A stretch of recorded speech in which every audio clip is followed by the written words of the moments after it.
Well, I think now that the issue has been raised about internet porn, that we really should say, well, the government may be concerned about what children are accessing online, but they are the biggest perpetrators of this type of material in schools. Childhood is certainly under attack.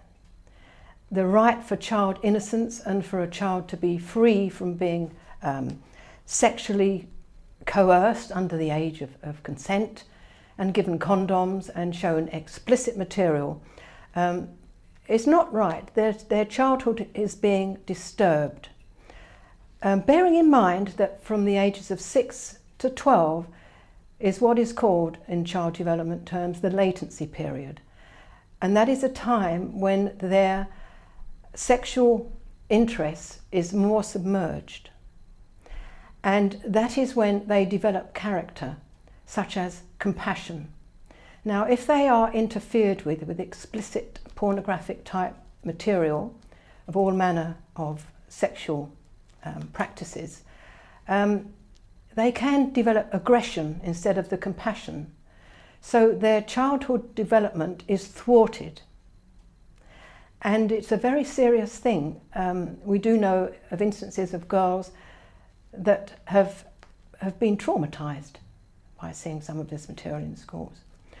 So we really want to help parents to check what's going on, to ask to see. I think we're seeing an interest, a growing interest on the part of both the parents, whose awareness has been raised, not just by ourselves, but by other people who have expressed concern about the explicit nature of sex education.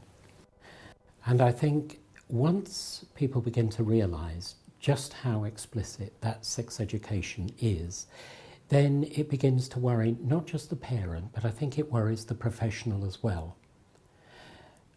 I came into this work dubious that the schools would actually be prepared to teach what I now know them to be teaching, because I knew as an experienced teacher that it contravened all the principles of early education.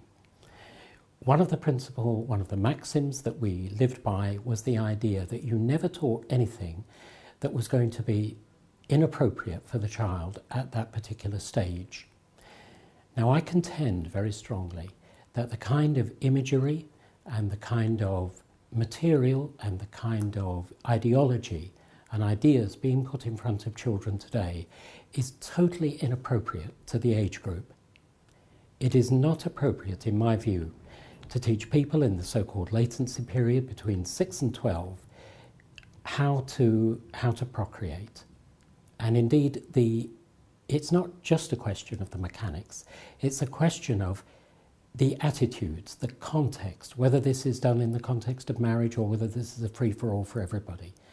And I was most concerned because I thought, well, the foundations being laid will be built upon later in the secondary years, and then they will have to be anticipated by studies done in the nursery part of the education process.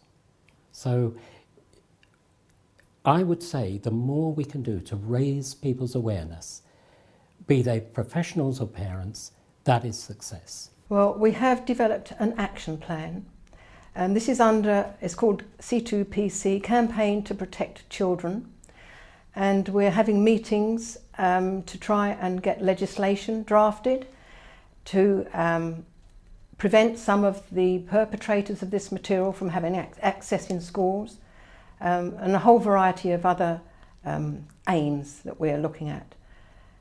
So that is where we're at now, but if people wish to contact us, they can go onto our website, christianparenttalk.org.uk, and email us, or they can go onto our other website, Campaign to Protect Children, c2pc.org.uk. Once parents are assured that the law is on their side, then that makes a world of difference to their stance. Most parents are unaware that if they disapprove of the kind of sex education being delivered in the local school, they have actually, under the 1996 Act, Section 2, the right to ask for their child to be withdrawn from those lessons, because they contravene the ethic of the home. It may be on religious ground, it may be on cultural grounds, it may be on reservations on the part of the parents that this is not age appropriate. So if the parent is concerned, they simply make an approach to the school and ask for the child to be withdrawn. And the law is on their side. Well, there's excellent material put out by Lovewise. This can be used in the home, in the church, or in schools. And this is from a Christian perspective by two doctors. And there's also some very good books that have come to our notice recently. If people want to know about these books, which they can use at home, from age 4 up until 15, 16, then they can email us and we'll give them the details. We'd like to finish this week's programme with another inspiring story from our friends at Moving Works.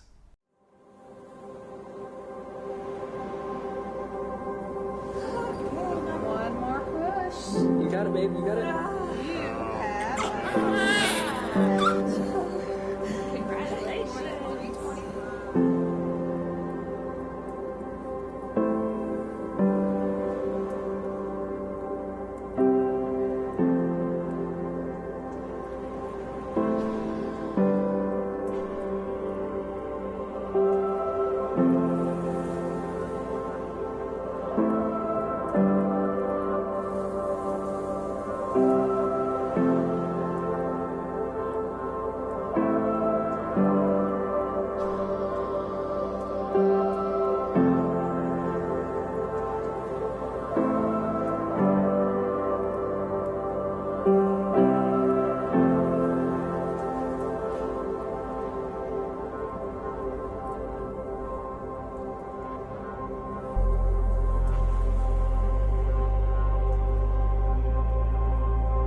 Well, we hope you've been inspired and challenged in this week's programme as we've highlighted some of the implications of the same-sex marriage bill. We'd love to hear your comments, your questions on any issues we've covered. If you email us at info@christianconcern.com, like us on Facebook, follow us on Twitter and subscribe to our YouTube channel ccfon.org. And don't forget to join us again at the same time next week.